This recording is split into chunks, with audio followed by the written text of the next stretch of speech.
Let's go. Hey guys, welcome back to my channel. It's Lydia. I just got a smile on my face because I'm trying to make you smile.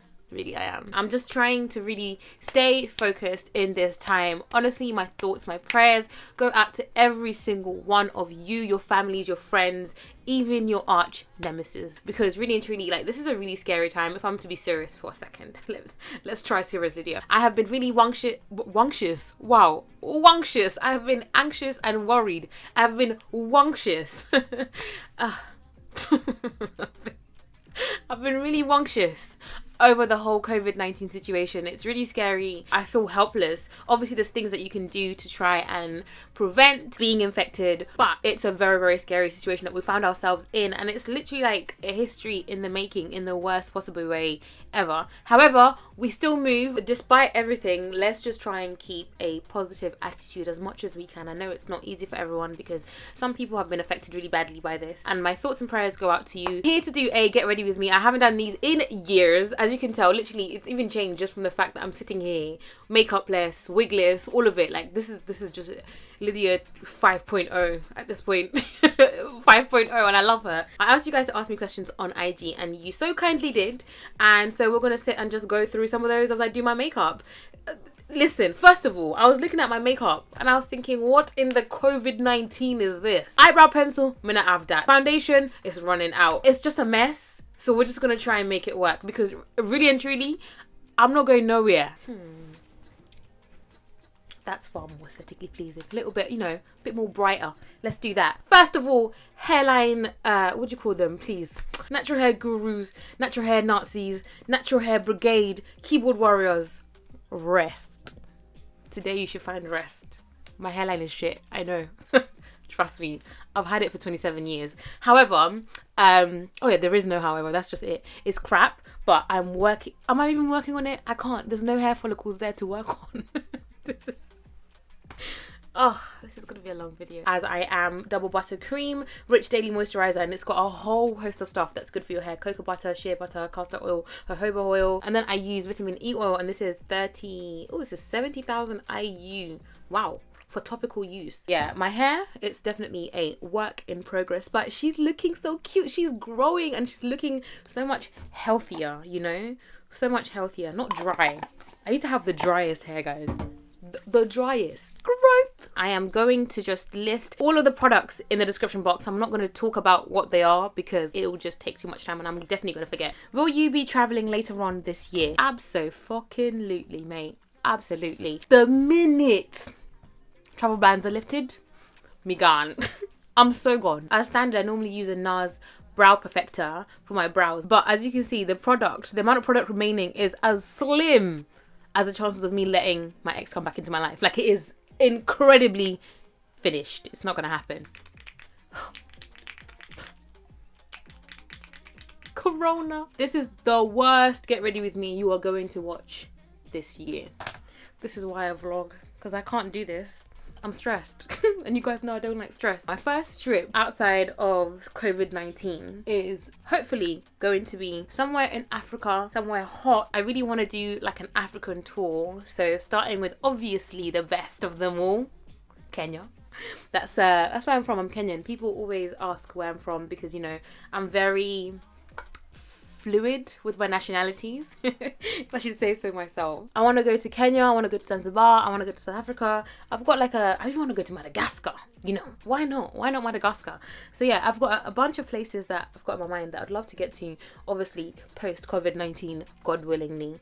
I really love creating content, like travel content for you guys. I enjoy watching my own travel vlogs, so I don't really, you know, it's nice that you guys watch them, but all those views, it's mainly me. I really enjoy them. I love creating them and sharing them with you. What are your thoughts after watching Love is Blind? Oh my god, that's so funny. Love is Blind, yeah. That is one mad show. People are really crazy in this world. Once my foundation is done, I'm gonna put my wig on so I can start setting it, you know, set the baby hairs as we're doing the rest of the makeup. So, Love is Blind. It took me so long to watch it. I remember when it first came out and everybody was tweeting about it left, right, forward and center. And with me, I have this thing, it really annoys me about myself, but once everyone is talking about a topic or once everyone's talking about a subject, I just don't want to know. I don't want to be part of it. I don't want to be part of the conversation. I I want to be so far away from it. But this particular show, I said me too, I have to watch, because I was seeing something about marriage, 3 days engagements. What does that mean? Is that English? Shocking stuff. Do I think it's possible to find love blindly? Yes, in a way. Would I do it? Hell to the no. Do I think it's possible to fall in love with someone so quickly? Abso-fucking-lutely. Yes, completely. But marriage is very final for me personally. I think marriage is a very big final thing that I wouldn't want to commit to after however many days or however many weeks it is. I thought the premise of the show was a bit silly, but to be honest, who are we to judge? Because, you know, there's literally couples and there's marriages that have been formed from that experiment. And I think, I mean, from what we see, again, with social media, you never really know the true behind stories of anything, but from what we see, from what they're presenting to us, it seems as though they're still together. Well, whether they're happily together, it's a different story, but oh yeah, people are found husband. Next question. Who is sending you flowers? Babe, a flower sender, innit? Flower senders, what can I say? Flowers are sent because, you know, senders of flowers send flowers. Next question. How do you feel about men who power trip about anything while in a relationship? Those are not the kind of men I want to be with. That's not anybody who I want to be around. I need somebody who is not driven by their ego. Power trip. Why? I just feel like relationships should work as partnerships where you complement each other and aim to want the best for each other. So I don't understand why you should be having a power trip. I would personally want to be in a relationship where we're both, you know, supportive of each other's roles, we're both supportive of each other's jobs, careers, endeavors, whatever it is. Both supportive of each other, and there's no need for somebody to be on top. Always. People who have power trip issues, they have a way of wanting to dictate what your life should be. I'm sorry, but God is the only person who can really dictate what's gonna happen. And coronavirus, apparently. People who have power issues and ego issues, they always try and like eliminate you from like your friends, or try and basically have you in a way where they're in full control of you. So let's say if you want to go and talk to your girls about a situation, they'll be telling you off, or they'll be like, oh, why does everybody else need to be involved in our business? You don't want to be with somebody who also limits who you can interact with and how you can interact with people, because they're scared that the third party would be able to see their power tripping in their egotistic way and basically talk you out of that situation. In terms of a relationship, that's just not something that I would tolerate, want, look for in any capacity. I would run for the high heels before that happens, you know? Have you dealt with an insecure partner? If so, how do you deal with it? Funnily enough, I was having this conversation yesterday. I haven't really, honestly, experienced many relationships in terms of romantic relationships, and the exposure that I have had to any kind of romance has been whack as fuck. I wouldn't use me as a relationship guru, to say the least, because my experience of men has not been the very best. It's a very limited experience. However, the work experience was trash. Although my encounters with men, my work experience with men has not been the best quality, if I'm very honest. They have always been quite confident people, because I am a naturally quite confident person. So I think it would be difficult for me to even be attracted to somebody who wasn't confident, somebody who didn't believe in their sauce. You know, the problem in fact was sometimes that they had too much sauce, or at least they thought that was bringing a lot more sauce than they really were. You know, that was an issue. But how do I deal with an insecure partner? I think I just reassure them. You know, I try not to be with one, but for the sake of this question, I would just try and reassure them, communicate with them as much as possible, communicate how you're feeling, the things that make you feel insecure, maybe if it's somebody in particular who they talk to, or maybe it's how they talk to that particular person that makes you feel insecure. Try and establish the root of the insecurity. What is it that evokes those feelings to you, you know? And then try and communicate your way through that. So whether it's, I don't like when we're out and you flirt with waitresses even though it's casual, like it makes me feel insecure. So you let them know that, honey, I don't like when you do that. So can you cut it? And if they care about the relationship and the partnership, then they should be able to, you know, say, you know what, I'm sorry, babes, it's done. It's done. It's a wrap. It shouldn't be a thing where you guys go back and forth. The next question is my opinion on chemical peels. I have never had a chemical peel.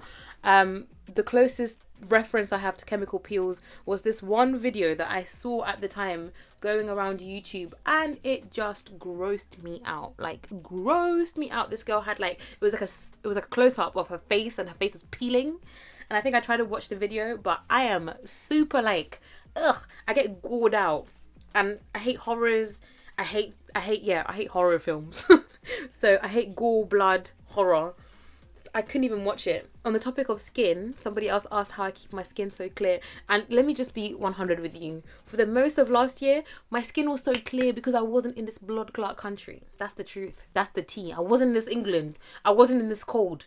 This January, the cold slapped me. This winter that's just gone, 2020, and then what? You guys are telling me that COVID-19, the 19 is going to try and ruin our summer. The summer that we have battled the winter for. It's actually not possible. It has to end. The deadline is now, in fact. Ugh.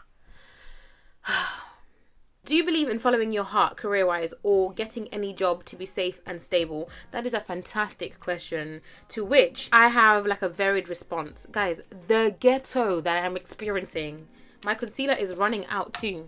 What a joke. I didn't know I was broke. I'm actually learning with you right now that I'm broke. Everything's running out. The answer to that question in relation to me and what I've experienced is both. Do you know what? Absolutely both. So when I first came out of uni, I did my internship at the United Nations in Vienna for like 6 months, came back to the UK, moved to London for the first time, and then I was like, what am I going to do? Like, what am I really going to do? I'm a fresh graduate. I've had this amazing opportunity at the UN, but what does this mean? Like, what does it mean? Because I ain't got no money, and I need money. I need money to start paying rent. I need money to live. There's nothing wrong with you coming from university and going to stay at your mom's house as you try and figure out in the interim, but I just did not want to do that. You guys already know I love my parents, but I just did not want to do that, you know? I did my second internship in London, and then after that, I had to get a job, and I got a job in sales. That was my first ever job. It was so unrelated to anything that I had ever done. And at the time, I felt so disappointed in myself because I was like, oh my God, you just come from the UN. Everyone's like, wow, Lydia did this amazing thing.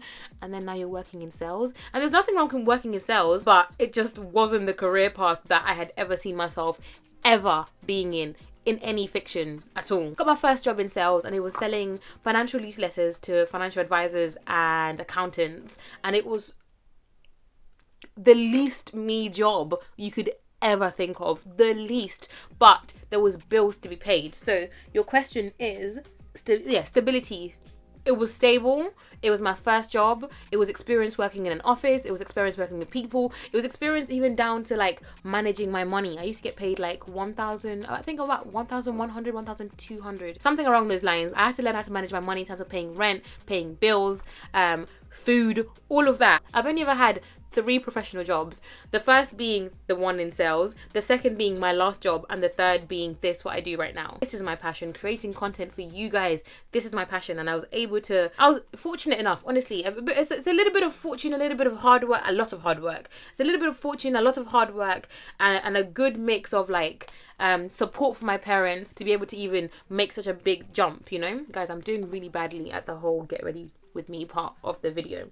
So I'm just gonna go ahead and put the lighter concealer in the middle here. So to answer your question, do I believe in following your heart or staying in a stable thing? Honestly, both. Do what makes financial sense. I've always said this. I have always said that if I got to a point where social media and like this what I'm doing right now, content creation, wasn't generating enough of an income, guys, you will see me in the office. I'll be saying, hey guys, good morning, just going to the office. Like, I have no shame in that way. Like, I do what makes financial sense. Right now, I'm just honestly fortunate in a way that this makes a lot of financial sense, and this is what I love to do. This is my passion. But if for any reason, any day, one day in the future, it should just not collaborate with my wallet, I will be finding myself back in the office with no shame, because to me, it's even a dream to even have worked for myself. My company has been registered for a whole full year now. It was actually a full year on the 1st of March 2020, and I have done so much in that 1 year that I honestly feel like, obviously I don't wish for it, but if it was ever come to push the shove and I had to go and work back in the office, babe, I did my time and I fucking enjoyed it. I really did. Blendy blend. Blendisha. Nice and bright, but not too much, you know? Ooh. Guys, sorry. I really feel myself. a lot. I'm not even sorry. How are you getting on with coronavirus, especially with being self-employed? And that question comes from my friend Miss Rhonda. Oh, bless her. Young East African girl. Drake was singing about us. I hadn't even thought about it until, and this is the gag. This is how slow I am. I hadn't even thought about the effect of coronavirus in terms of my employment until I saw another influencer babe, posting about it. Her post was like, shout out to all my self-employed babes. I know it's going to be a rough couple of months for us. And I was like, oh yeah. Oh no, it really is. Because everything's shutting down. Everything's shutting down. Nobody's going to be in offices. Campaigns are going to be closed. And soon after I saw that post, all of my meetings for the next week lock off. All of my appointments cancelled. All events done out. I even had 2 campaigns cancelled. Like 2 really amazing campaigns that I was so excited. Well, one's definitely been cancelled and one I just haven't heard back. And I'm just going to assume the worst. But I hadn't even thought about it. That's just how silly I am. But I don't know if that's me being silly or that's just me by being naive. Probably a combination of both. I'm generally quite a positive person, so I am just thinking that we're going to be okay. But I know that's not practical advice. So practically, what am I personally doing? I'm just basically trying to manage my money a little bit better, a lot more better now. Luxury like shopping, done out. Hence why my foundation is finished, my eyeliner is finished, my concealer is finished. I could re-up on these things, but it's not a necessity at the moment. Another thing is that I'm normally someone who's actually quite careful in regards to my cash flow in terms of my business. I have 2 accounts. I have like my business account and I have my own personal account. I pay myself because I am an employee of my company, and I just try and manage that money usually quite well, to be honest. But now I just have to be a little bit more tighter with that. And I know that this doesn't apply for everyone because not everyone has the provisions to be able to have a savings. I get that. But for me personally, as the question asks, how am I managing? I have some money in my savings. So if push comes to shove, like there's money that I can fall back on. And obviously I'm very grateful for that. And I completely understand that not everyone has that luxury. Yeah, being a bit more frugal with my money now, moving forward, no luxuries. I really want to order some peri chicken right now, but I can't do that. Even though Deliveroo is doing contact-free delivery. This is so funny, honestly. Imagine someone just dashing your food at the door. Should my neighbour just happen to take my food? People always ask, what powder do you use to set your under eye? Initially, I always used this and I swore by this. This is the Laura Mercier translucent powder. This is gold dust. I love this. However, my little sister put me on. Oh my God. This, my dear, if this is gold dust, this is extra gold dust. Do you think it's necessary to believe that you're 10 out of 10 aesthetically?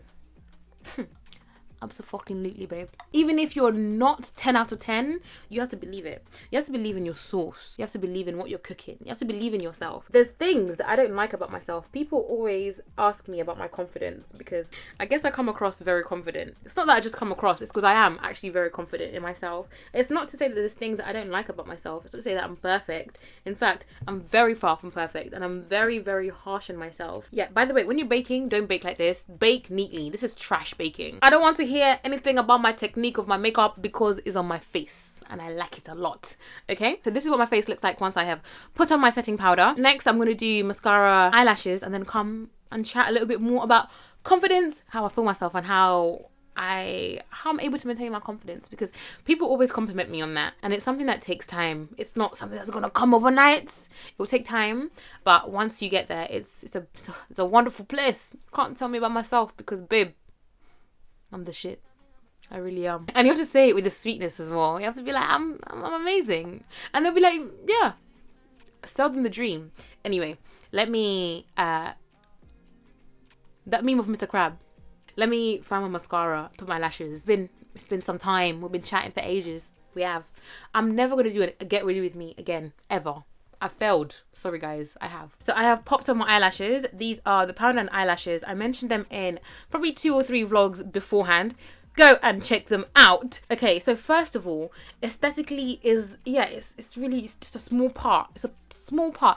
I think you should believe in yourself 10 out of 10 as a whole. Don't just limit it to as wow, words escaping me. Don't just limit it to aesthetically. I think it's good to be confident in yourself as a whole, even though You might not be the best version of yourself at that given point. That's just how I see things. I practice a lot of positive self-talk. A lot of it. I'm just gassing myself up. Like, it's not to say that I don't believe what I'm saying, but in saying the things that I'm saying, I'm like, yeah, no, really, I am that cute. Like, yeah, no, I'm cute, I'm real cute. I believe it's important to practice self-confidence or appreciation of yourself in all areas of your life as much as you can. And I do that by different things. Positive self-talk. I keep a lot of negative people away. Bad energy, stay far away. I don't want that BS. I don't want that in my life. Positive affirmations, relishing in your successes. Shout about your successes, girl.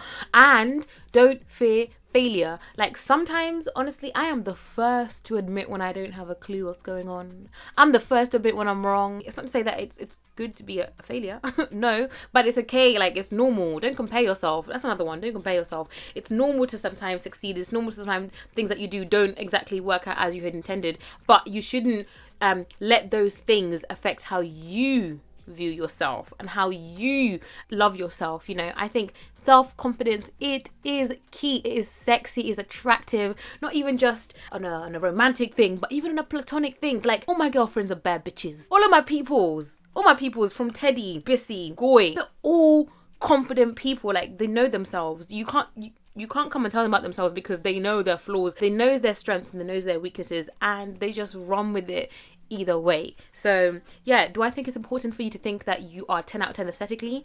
Yes, but not just aesthetically. I think you should think about you being a 10 out of 10 regardless. I love that word. Regardless. Oh my god, makeup. I will never do this again. I love this brush. I've had this blush for, like, honestly, a little bit too long. I should probably get rid of it. See? It's just orange. Warm. See? Inviting. If I smile, you're like, wow, she's so lovely. It's because my cheeks are warm. That's what he said.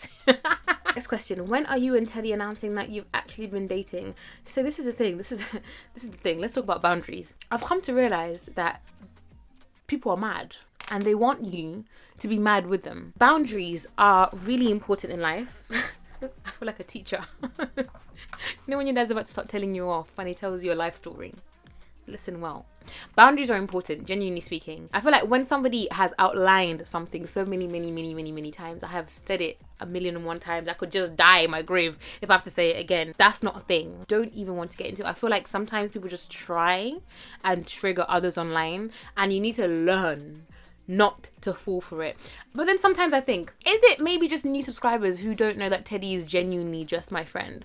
Or is this... No, but the way the question is even written, she says, finally go into, that you've actually been dating. What do you mean actually? Where's the actuality coming from? Anyway, let me not get triggered. What I'm trying to say is boundaries. I think it's important to keep people around you who respect your boundaries, because once you say something or you make it clear that there's something that you don't like, yet somebody keeps doing that thing that you've told them several times that you don't like when they do, that person does not respect your boundaries, and that person should just go, because there's only so much that you can tolerate. Personally, I don't have to. I really don't have to. I don't want to.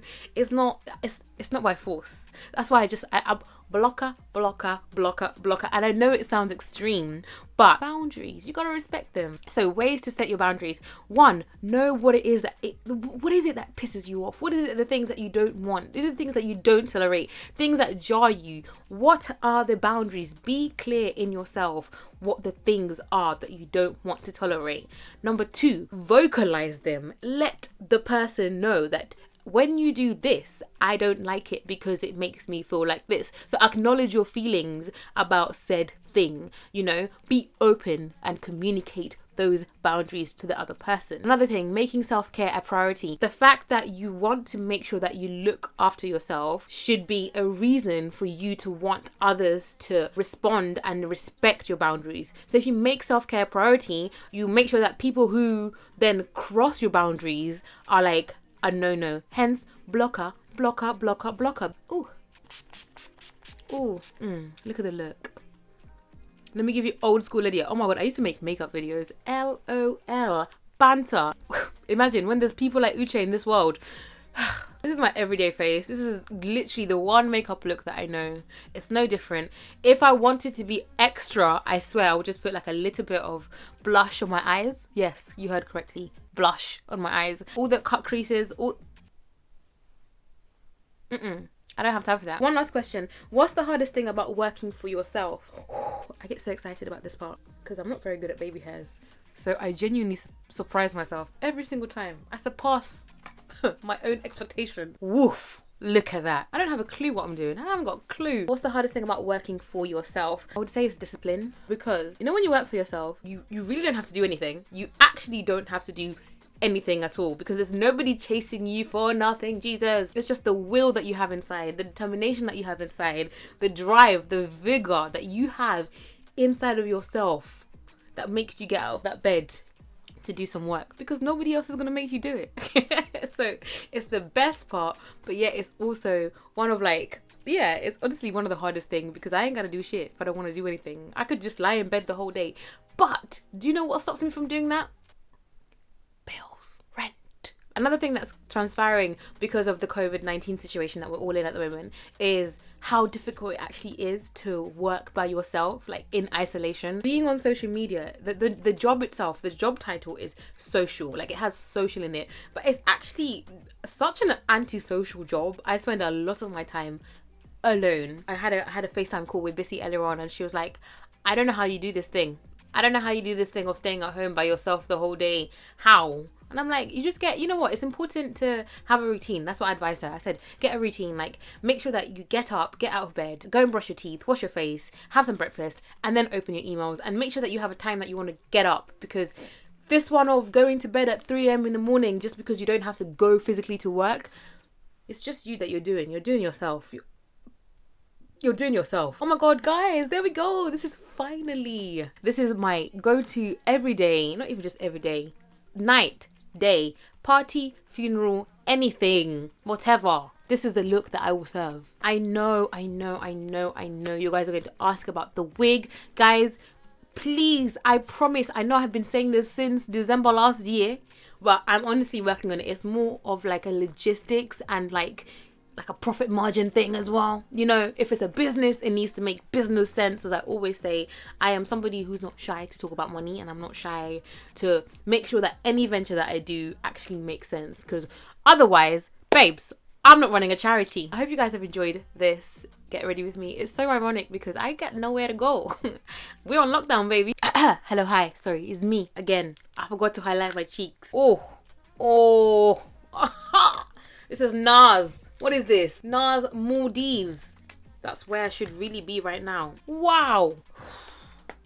Problematic.